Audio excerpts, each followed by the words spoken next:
Capitol Hill police officer Sicknick officially died of natural causes after the Capitol Hill riot. Did Maxine Waters hand Derek Chauvin an appeal if he is convicted? And Detroit police chief calls out Rashida Tlaib, and Governor DeSantis signs an anti-riot bill.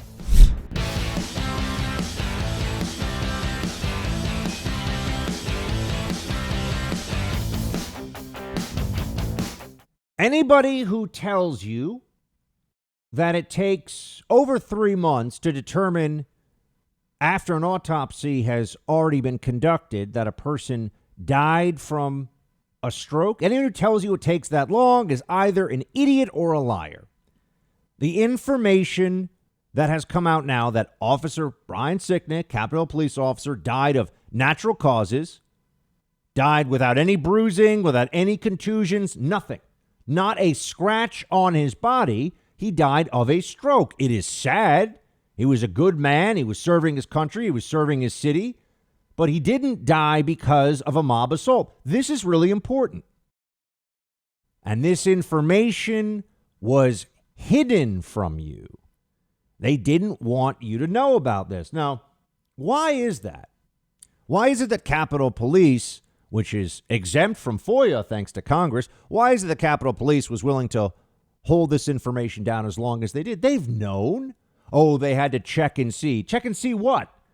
They had to do further investigation to figure out if a stroke is really a stroke. I mean, it makes no sense. There's no reason for the delay, except they knew they needed to have a body that they could point to and say, see, it's the fault of the Trump supporters, because otherwise all they had was a small unarmed woman shot in the neck for the crime of riot and trespassing.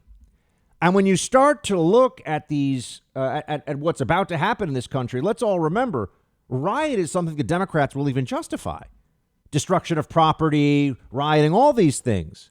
Yes, I understand. They'll say, oh, a CVS is not the Capitol building. What about a federal courthouse? What about a police station? Oh, I'm sorry. The Capitol is so much more sacred than a federal courthouse, which we know the Antifa lunatics have tried numerous times to burn down in Portland. Why are riots not just unacceptable on the right, and they are, but unacceptable and punished to the fullest extent of the law? Meanwhile, riots on the left are treated like some kind of worthy activism. You know, collateral damage, sure, that'll happen, but to make an omelet, you got to break a few eggs. That seems to be the attitude. It is the attitude of Democrats and the left around this issue. And that's why what you see with the Officer Sicknick update here just goes to show you how unbelievably reckless, dishonest, and disgusting the Democrat corporate media is. CNN, MSNBC, New York Times, Washington Post, they actually put in, not only did they put in the details about beaten to death with a fire extinguisher, this is repeated all the time. And I sit here and I have to apologize to you because I believed the initial reports based upon the fact that every major news organization in the country reported them. I wasn't there, and I can usually smell the BS. I can usually, see the lies as they come out. But this is just so egregious.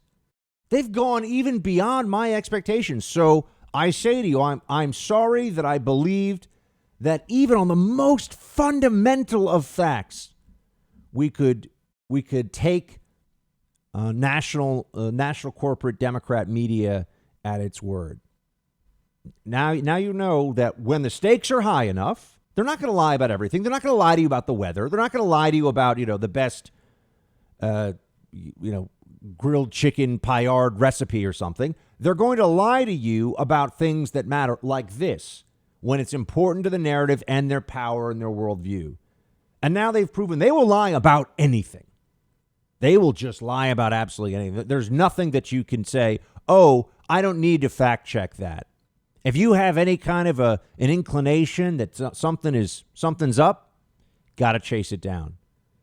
So I always tell you, I will admit any mistakes on the show, and I tell you that I am sorry that I, at the beginning, now I've been reporting for weeks or talking for weeks here on the show about how clearly something's up and clearly they, he wasn't actually killed, otherwise we would know all the details, and he wasn't killed by a marauding, rioting Trump supporter mob.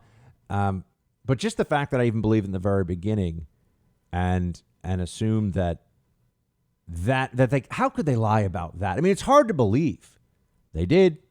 They did. I know a lot of you are nodding your heads up and down. Yup, Buck. Never even give them the most baseline of credit. Why would I give them credit on something? Or why would I give them, the credit needed to believe something like this? Because even in Pravda, even Soviet propaganda, there has to be some foundation of truth to pile the lies atop. But what we see here is, no, they'll actually lie about the foundation as well if it's really necessary for them. Even on one of the most key details, one of the most black and white details imaginable, they'll just lie about it. Yeah. And then the government will help cover it up. Remember, this is the Biden administration. Capitol Police had a real black eye over what happened, pardon the expression, what happened during the riot, but they were they looked unprepared. They looked not in any way ready to deal with the crowd control situation they had. But here's what the removal of Brian Sicknick, Capitol Hill officer Brian Sicknick, from this equation as a casualty of the Trump rioters, the Trump backers at that riot. Here's what that does. The only person who was killed was a Trump supporter, shot in the neck, Ashley Babbitt. The only one. Everyone else who died of a heart attack or, people got overexcited or whatever. No. So now what really happened on January 6th? It was a riot. It was an unruly crowd that broke into the Capitol and ran around like a bunch of idiots, and they trespassed, and they shouldn't have done that. They shouldn't have destroyed property. And, I believe in the law. I believe we have laws for a reason. So none of that is excused at all, but they're locking them up like they were agents of Osama bin Laden trying to truly overthrow the United States government. Think about what they've done here. I mean, they got a guy running around in a raccoon skin hat with face paint on and a spear as his weapon, and he's the great, terrifying leader of the insurrection. They say yes. The Democrat media, the frauds, the phonies, the hysterics, they say, yeah, that's right. He was gonna overthrow the United States government. It was an insurrection. The insurrectionists. They throw this around as a slur against all Trump voters. Never mind anybody who was actually even at the protest that day who didn't take part in the riot. They're, of course, considered part of the white supremacist insurrection. Lies. They were lying to you, friends, about Officer Sicknick, because they were lying to you about this being a lethal force usage to overthrow the government. That's not true. And it really matters right now, because what you're about to see is likely a whole lot of violence, a whole lot of destruction and rioting by Biden voters in Minneapolis and probably in cities across the country. Depends. We don't know yet, but that's what you're going to see. And Democrats aren't going to want to lock people up for decades, even if they do attack government facilities, federal buildings, even if they engage in arson and assaults on police officers. No, they're going to say this is what happens when people are angry. They'll excuse it. They'll explain it away. This is a reminder to all of us that the left in this country is kicking at the load-bearing walls of our civilization. You've heard me say it, and it is more true now than ever. There is no foundational principle. There is no unifying goal for them. With us, all that matters to them is power. And the recklessness and the dishonesty and the viciousness that will accompany whatever riots happen in the days ahead will be just a reminder of who and what we are up against. And the fact that the corporate media, which is just an extension of the DNC now, could spend months waving around the bloody shirt, so to speak, of Officer Sicknick in order to create a perception that there was a true insurrection, a violent coup to overthrow the United States government. The people who said that are liars. They are either out of their minds or they are the most vicious deceivers you could possibly find. And they're all across the top of the United States government. They are elected Democrats in office. They are multimillionaire TV news anchors and whole broadcast stations and newspapers. And they are hurting this country with what is now just more clear than ever is an effort to destroy the political opposition that they hate so much through lies and the force of the state. We either fight against this or we cede the country to people who excuse riots when it suits them and who lie about riots to make them seem much worse when it benefits them.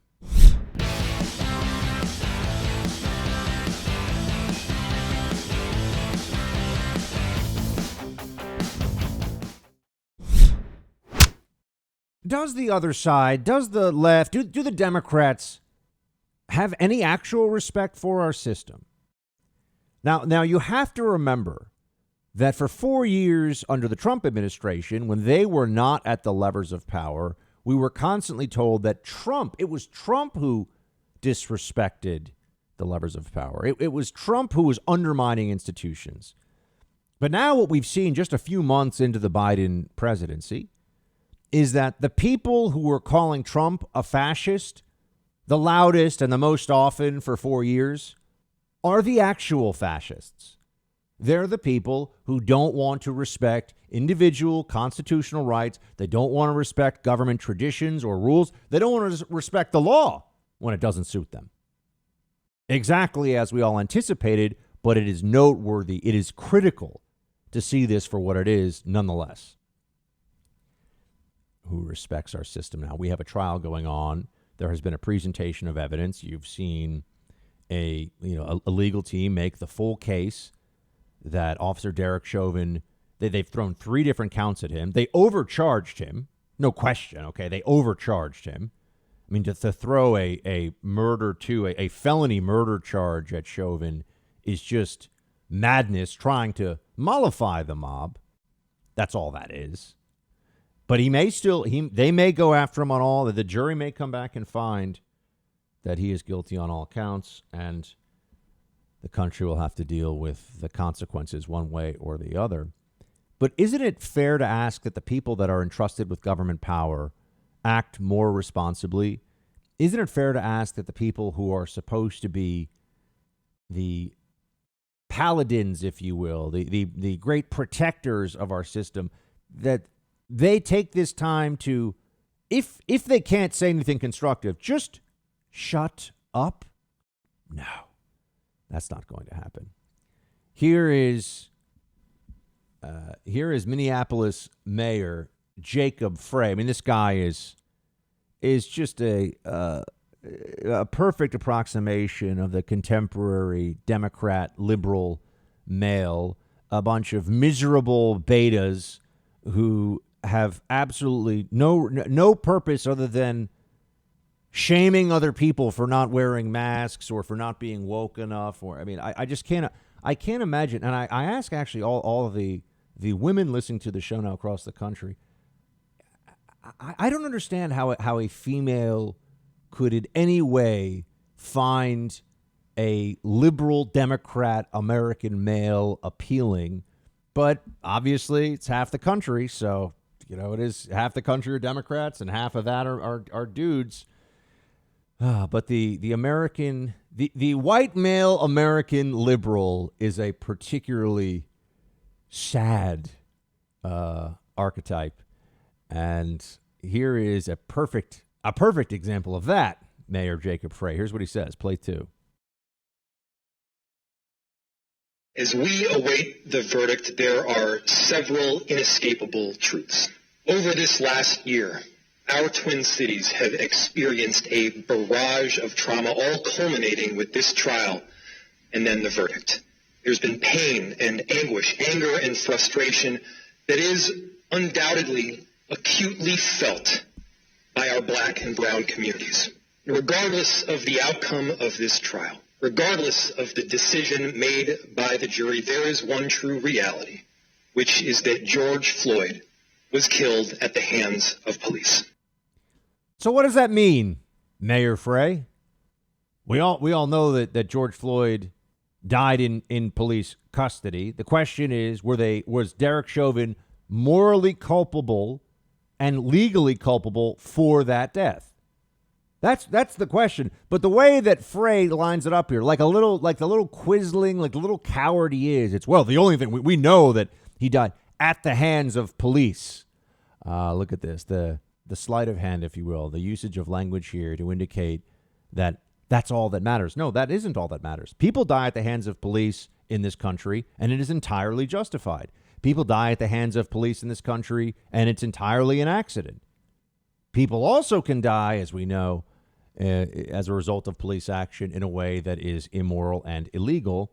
What matters here, the reason for the trial, is to find out which of those categories this falls into, number 2 or number 3. But people view this as an opportunity not to try to bring some justice, temperance, dignity, calm to the situation. No. This is an opportunity for personal brand enhancement. And whatever that means for the individuals. I notice how Jacob Frey talks about the damage done to black and brown communities in Minneapolis. What is really more damaging to those communities over the past 12 months? An incident with one person involving law enforcement, or the destruction of dozens of businesses, the burning down of an entire police station, the massive spike in crime, the increase in homicides and rapes and assaults and thefts that have all occurred because law enforcement is no longer backed up. They defunded police partially in Minneapolis. What's actually more damaging to those communities?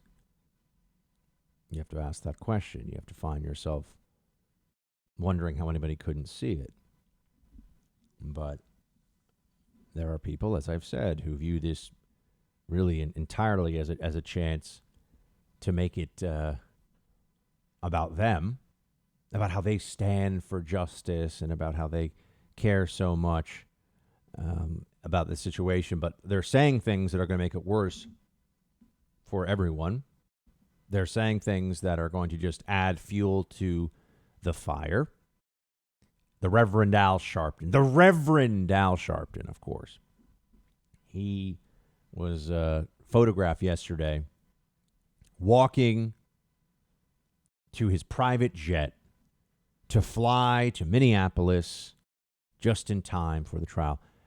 It's really a perfect summation of the grifting identity politics mentality. It really is a perfect moment in time to encapsulate how people like Sharpton benefit themselves pretending to care about minority communities in a way that will help them. And really, he just shows up and just takes. He harms and he takes. So much so that he's flying around in a private jet. Yeah. Al Sharpton, huh? This guy is so disgraced for anybody who knows even the least of Sharpton's history, yet here he is.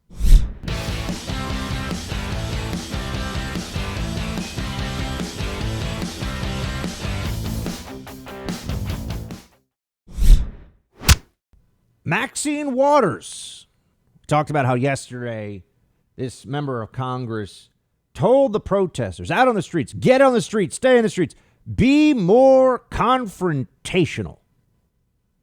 That's her advice. Really, as I said, another arsonist standing there with some cans of fuel with a look of glee. But she's saying, yeah, that's right. Be more confrontational. As if that's what anyone needs to hear right now who's already out on the streets in Minneapolis, enraged about this situation. Well, the trial judge, Peter Cahill, is aware of these comments. And at the close of the case, before it was handed over to the jury for deliberations, which started yesterday, Here is what the judge said about Maxine Waters, and it's just remarkable. Play one. I'm aware that Congresswoman Waters was talking specifically about this trial and about the unacceptability of anything less than a murder conviction, and talk about being confrontational, but you can submit the press articles about that. This goes back to what I've been saying from the beginning. I wish elected officials would stop talking about this case, especially in a manner that is disrespectful to the rule of law and to the judicial branch and our function. I think if they want to give their opinions, they should do so in a respectful and in a manner that is consistent with their oath to the Constitution, to respect a co-equal branch of government. Their failure to do so, I think, is abhorrent, but I don't think it has prejudiced us with additional material that would prejudice this jury. They have been told not to watch the news. I trust they are following those instructions, and that there is not in any way a prejudice to the defendant beyond the articles that we're talking specifically about the facts of this case. A congresswoman's opinion really doesn't matter a whole lot. Anyway, so motion for mistrial is denied. Now, he said there may be. They asked for a mistrial. They didn't give it, obviously. I mean, that judge, could you imagine? You're the judge who declares a mistrial in this case. Never going to be allowed another night's peaceful sleep. Never going to be allowed ever again to have that. They will hound you into forever. They'll never leave you alone. But he did say that this could be the basis for an appeal. So you may have had Congresswoman Waters help Chauvin, assuming I shouldn't assume, but if he is convicted, you will have the possibility of an appeal just based on all the outside pressure. And I have to say, I think this has been mishandled in many ways from the beginning. The trial should have been moved. The jury should have been sequestered. This is obvious, but it wasn't done. And it's because I believe the politics of this are so intense and so important, particularly for the Democrat Party, that common sense and good judgment and the system itself have largely been abandoned on things like getting a fair trial, right? There's a trial, but you really think you're getting a fair trial with the jury pool in Minneapolis, in the city of Minneapolis? There have already been threats against jurors. There are already people that are trying to dox them and put stuff out there. This is coercion. And the coercion is only happening on one side, and it's to get a guilty verdict against Derek Chauvin. You'll notice that there's no one on the Chauvin side reaching out trying to terrify jurors into a not guilty verdict. That's not what's happening. And the whole country waits to see what one trial of one officer and one incident means, and the aftermath of it, of course.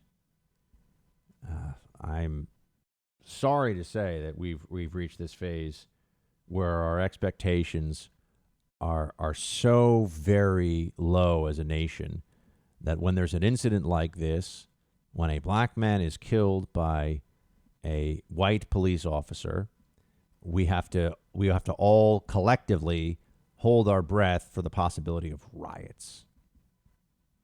Riots may come to a neighborhood near you, maybe to your neighborhood, as happened to me last June. You know, that was more Antifa, but it's Antifa acting on behalf of BLM or in solidarity with them, so it's tough to separate all of these things. But the Democrat Party has largely embraced this kind of violence, this intimidation. I mean, this is meant to be coercive. You do what we say. You get the verdict that the left wants, or else buildings will burn. That's now reality in this country. And even Democrats all the way at the very top. I mean, Joe Biden called George Floyd's brother. I mean, they're all so involved in this. It's all very clear what the Democrats are demanding here. I'm talking about in elected office. They're not just letting this trial play out. Oh, remember, Trump is interfering. Trump is he's interfering in a judicial process because he said I remember they were trying to claim that he said he wasn't guilty of Russia collusion or something, and that in itself is interference. I mean, the whole thing was just nuts. But we see this is a recurring theme with Democrats. Obama said that if he had a son, he would look like Trayvon. Remember when the Trayvon Martin case was what the whole nation was fixated on, and journalists, including that incident down in Florida, I think it was for ABC News, a journalist changed the actual audio to make it sound worse for George Zimmerman. And as we knew all along, if George Zimmerman's name was different, as somebody who would be visually considered Hispanic, right, is half Hispanic, but if his name was, George Dominguez or George Lopez or something, it wouldn't have really fit in it. But his name was George Zimmerman. He wasn't a cop, as you know. He was just somebody in the neighborhood, thought of himself as sort of a neighborhood watch type. And he got into a fight with an 18-year-old, 180-pound kid who they kept showing photos of as a 12-year-old. Remember that? Oh, you'd always see these photos of Trayvon Martin when he was 12. And you'd say, literally when he was 12, and you'd say, wow, George Zimmerman attacked this? That's so crazy. And then you'd actually see occasionally in conservative media that, no, Trayvon Martin was a large, strong adult male, and he got into a fist fight with George Zimmerman and smashed his head into the sidewalk, and Zimmerman happened to have a handgun on him and shot him. But the whole this was a story of racism. Remember the hoodies and all the NBA players with the hoodies on. And what was the lesson here exactly? I'm supposed to feel I'm supposed to feel bad about this country. I'm supposed to somehow share in the guilt of George Zimmerman, the white Hispanic, as the media called him. That was a new one, right? So, a Hispanic guy fights with a black guy, and one of them gets shot. But because of the media narrative about a hoodie and the whole thing, it was some kind of a referendum on American race relations, or the whole thing was, what are they even talking about? Yeah, it was an incident that should have been investigated, and if there were criminal charges, and the criminal aspect of it should have been, looked into, but they didn't bring any charges against him, as you remember. But that was a national fixation for a while. Obama himself, remember, if I had a son, he would look like Trayvon, weighing in on this. Okay. And then there was also the Mike Brown case, which began the Black Lives Matter movement. And I'm sorry, I think it is really relevant as we see what's happening here. It's really relevant that BLM is a movement that is quite clearly founded on a lie, that Mike Brown was killed with his hands up, hoping not to be shot by a police officer. And that's not what happened. According to the Obama Justice Department and Eric Holder investigation with multiple eyewitnesses. And when you think about this, how would that make any sense exactly? How would it make sense that a law enforcement officer in broad daylight would just decide, you know what, today's the day that I want to kill some guy and ruin the rest of my life by taking his life, just because I feel like, this notion that people in law enforcement, all of a sudden, I'm not talking about accidents, I'm not talking about escalation of force situations, where this notion that they just decide today's the day I'm going to execute somebody is, I'm not saying anything is possible, but it is so remote as a statistical reality. It's so rare. And when you see the Democrat perception on this has actually come out recently. If you ask Democrats, there was a poll done, how many unarmed black men were killed by police in 2019. And I've seen different numbers of this depending on how, but they're all pretty close to each other. Democrats think the number's like 1,000. Because they keep hearing it's systemic. It's a terrible thing that's happening all the time. It keeps happening. That's one of the phrases. It keeps happening. And again, it's a little bit like saying lightning strikes. Lightning strikes keep happening. That is true. But we don't spend a lot of time thinking about the threat to us as individuals from lightning strikes. And you are, in fact, more likely in this country to be killed by lightning than you are to be killed by, to be a black unarmed person killed by police. Just statistics, facts, numbers. Data is supposed to matter. But in 2019, the number that the Democrats tend to think the number was, or a large portion of Democrats think the number was more like 1,000. It was 13. It's 13 people in the United States. We're a country of 330 million people, and there are tens of thousands of homicides every year. 13 unarmed black men were killed by police. It is an urgent matter of an urgent matter that requires political violence and rioting.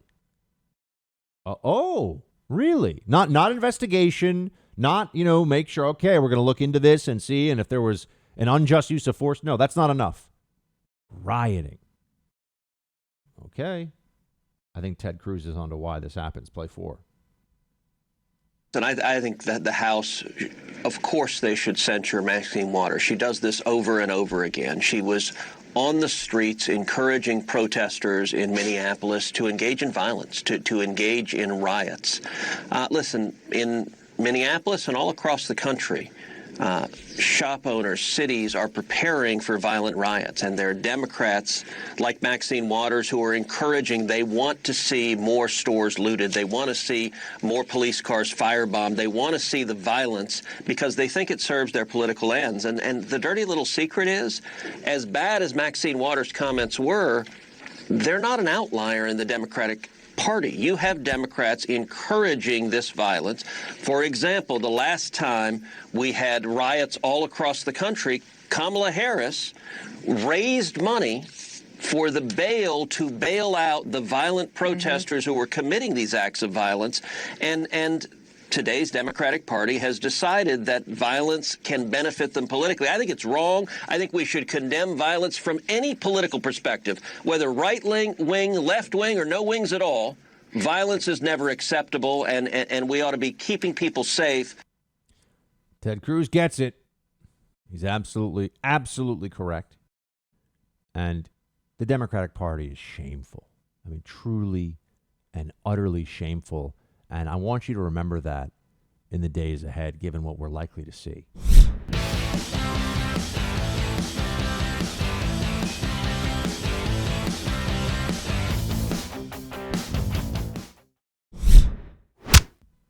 Is it possible to say something that is too stupid for the Democrat Party to back when it comes to policing? I wonder. I ask myself that question these days. Defund police, abolish ICE. These are some of the most absurd, idiotic political slogans in memory. And yet, maybe they come and go, but the Democrats don't repudiate them. They don't want to suggest that the activists marching in the streets yelling about defunding police are a bunch of childish imbeciles who don't understand how law enforcement actually works, right? That Antifa and those groups that seek to undermine society, undermine law enforcement entirely, have nothing to replace it with and are therefore just a bunch of babyish lunatics. No, that's never, there's no truth in the Democrat Party about this stuff. It's whatever appeals to the emotions of the mob. Rashida Tlaib, Congresswoman from Michigan, member of the Squad, is one of those who says deeply moronic things about law enforcement on a regular basis. And Democrat Maxine Waters, who, as we know, just weighed in on the Chauvin trial and may end up being part of any appeal should there be a guilty verdict. Here's what Maxine Waters says about Rashida Tlaib, calling for there to be no more policing in a tweet. Play 20. And so I can understand the disgust.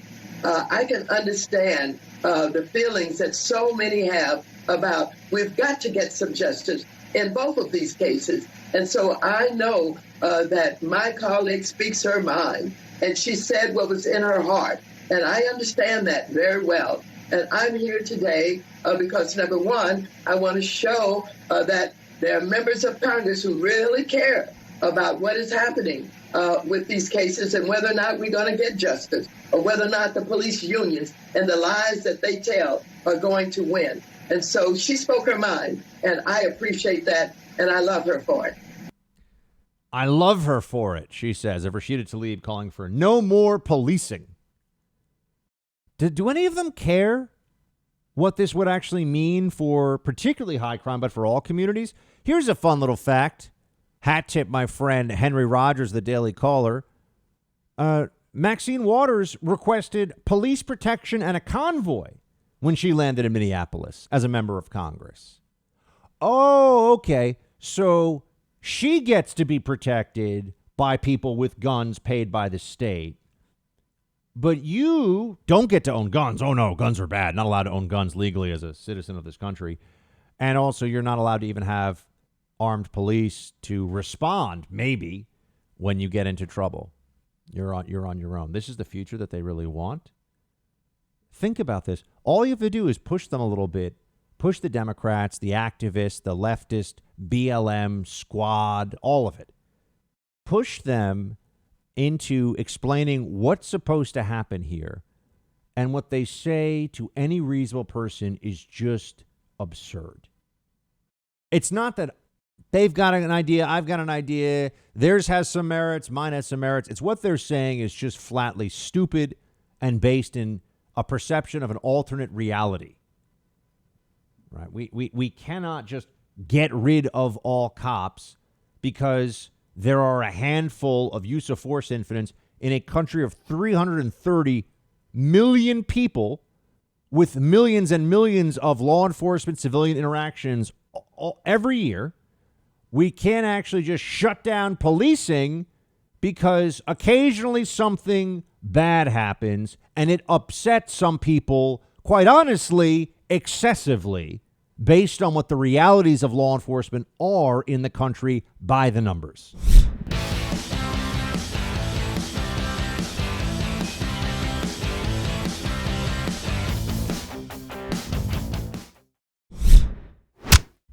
What does law enforcement think of what the Democrats are saying about situations like this? I mentioned to you that Rashida Tlaib called for the end of policing, and you have other people that are running around saying that we need to abolish police and all of the absurdity that we're constantly exposed to from the left around law enforcement issues. Well, Rashida Tlaib is not particularly well liked, I can tell you that much, based on what we hear from Detroit's police chief, James Craig. He's an African-American police chief for the city of Detroit. Here's what he said about Democratic Representative Tlaib possibly resigning after she called for the abolition of police departments. Here's what a big city police chief who's actually got responsibility for keeping people safe and protecting lives in a high crime urban landscape, unfortunately. Here's what he says about this member of Congress. Play clip 3. Chief, I've known you a little while now. You're upset with these comments. What should happen to Rashida Tlaib? You know what? If I'd made comments on par with her, they'd be calling for my resignation. Now, should Rashida Tlaib resign? By a very small margin. I'm sorry, I'd Chief. love to see her resign. I'd throw her a goodbye party. I'd have the party, Charlie. I'd throw her a party. Let her go. Who is she speaking for, Charlie? Let me just say this. When you talk about abolishing police, incarceration, you talk about safe cities, what do you think the residents in Detroit want? I know, I speak with them. They're reckless, Charlie. So is she truly representing the people, or is she representing a fringe group? Police chief knows she is representing a fringe group. I can't say it enough here because you're not hearing this elsewhere in the media. 2020 was the worst year for violent crime in America in over 20 years. It's not because of the pandemic, folks. That doesn't make any sense. Fewer people interacting, fewer people, in public places. Sorry.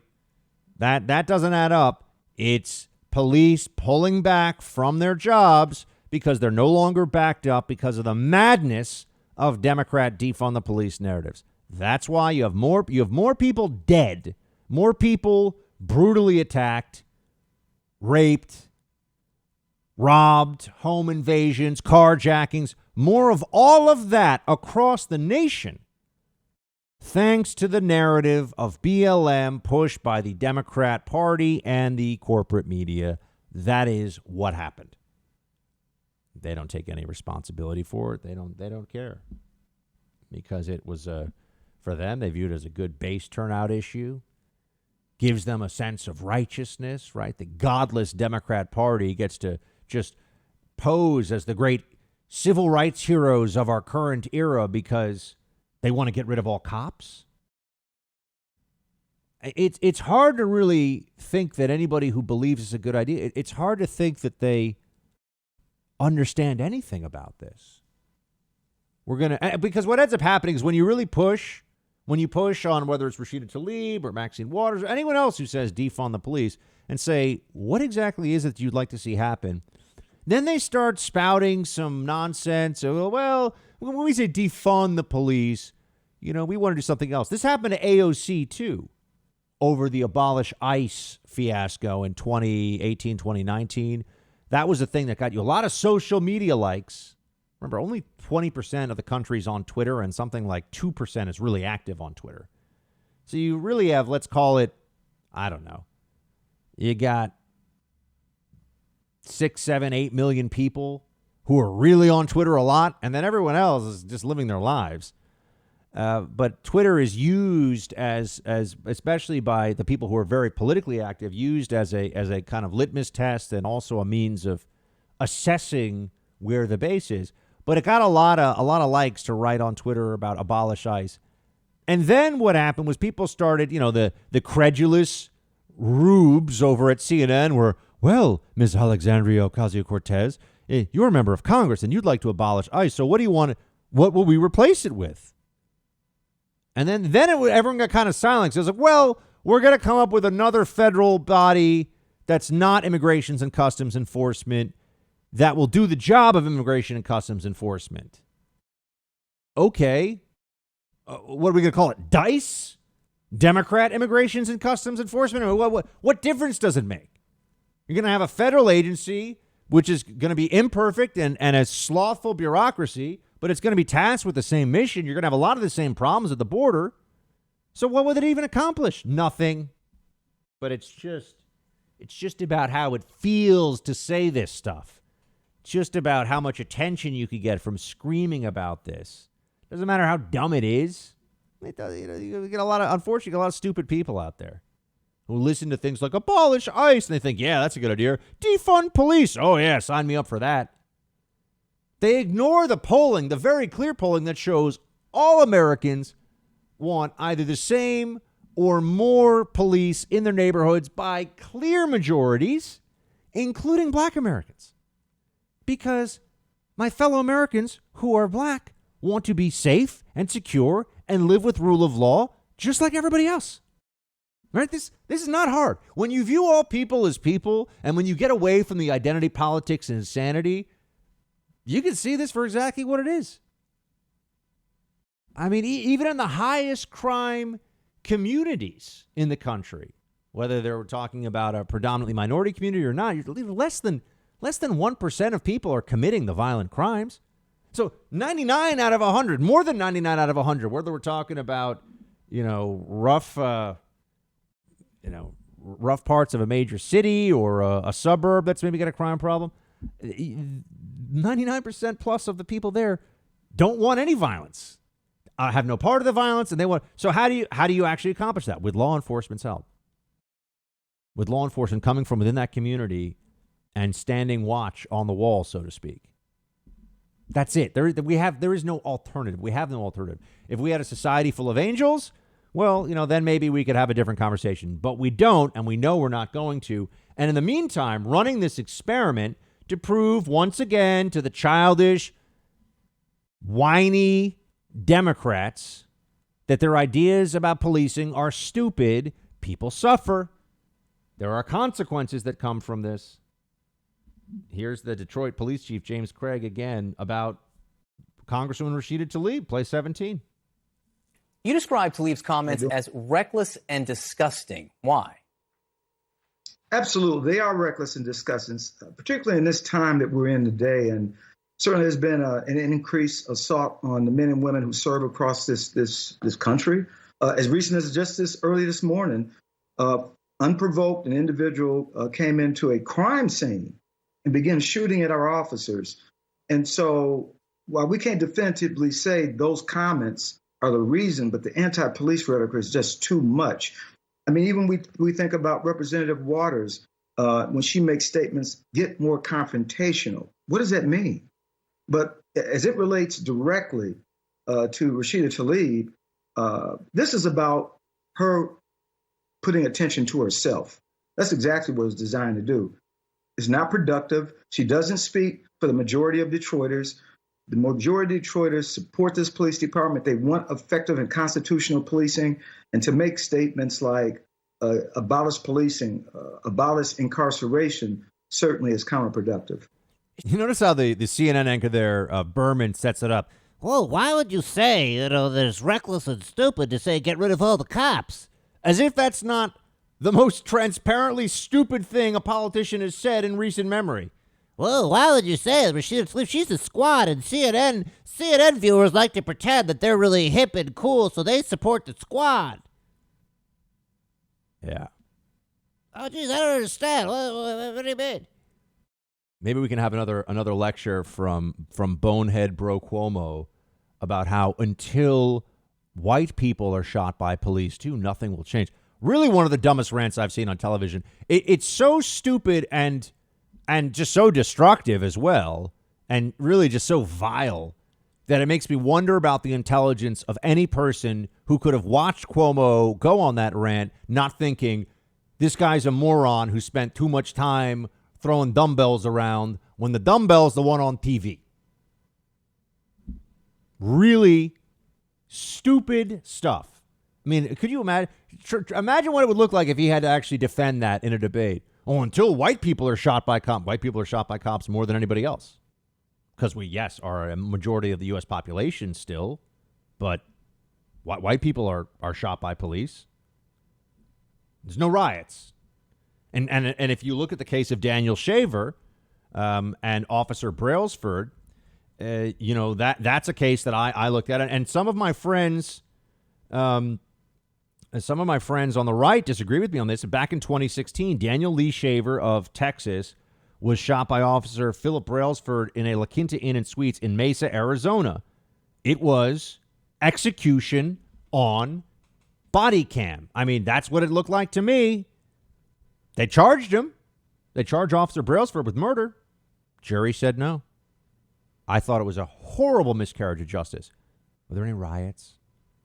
I mean, it's tough to watch that video. If you type in The Hill, Buck Sexton, and Officer Brailsford, it'll come. The old piece I wrote will come up, where I laid it all out for you, and it was appalling. But as unjust as I thought it was, I didn't think that it was going to help anybody to encourage a mob to go steal a bunch of sneakers or loot a 7-Eleven. I didn't think that was going to help anybody, and I try to have some principles and decency, unlike the frauds at CNN and elsewhere, so I hold myself to some standards of conduct. I hold myself to have some obligation of responsibility here.